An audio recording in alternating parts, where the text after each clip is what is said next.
اس شخص کے جسم پر کوئی بھی ایسی جگہ نہیں ہے جہاں پر ٹیٹو نہ بنا ہوا ہو۔ اس شخص کی پرانی تصویر آپ دیکھ سکتے ہیں کہ اللہ تبارک و تعالیٰ نے اس کو کتنا خوبصورت بنایا تھا، لیکن یہ شخص اپنی اس خوبصورتی سے مطمئن نہیں تھا، انسان ہونے پر مطمئن نہیں تھا۔ اس کا ماننا تھا کہ میں انسان کیوں ہوں، مجھے تو ایلین ہونا چاہیے، مجھے لوگ بلیک ایلین کے نام سے جانیں۔ پھر یہ شخص اپنے جسم کے ساتھ کچھ ایسا کرنے لگتا ہے کہ اس کے جسم پر اتنے ٹیٹو بن چکے ہوتے ہیں، یہ شخص اپنے جسم پر اتنا ٹیٹو بنوا چکا ہوتا ہے کہ اور ٹیٹو بنانے کے لیے جسم پر کوئی جگہ موجود ہی نہیں ہوتی۔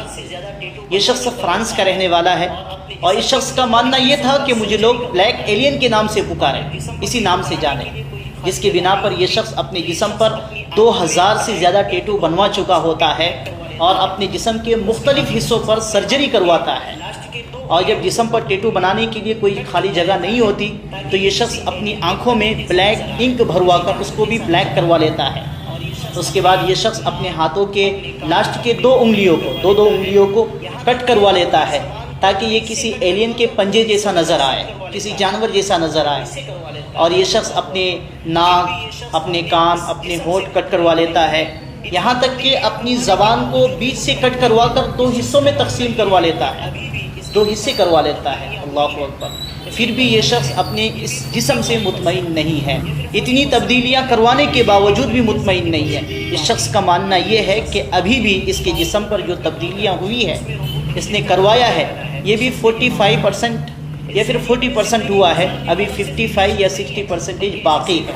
یہ شخص اپنے ایک پاؤں کو کٹ کروا کر اس میں روبوٹک سسٹم لگوانے والا ہے، اس شخص کا یہ ماننا ہے۔ اس ذہنیت میں زندگی گزارنے والا صرف یہی شخص نہیں ہے، بلکہ ایسے سینکڑوں لوگ موجود ہیں۔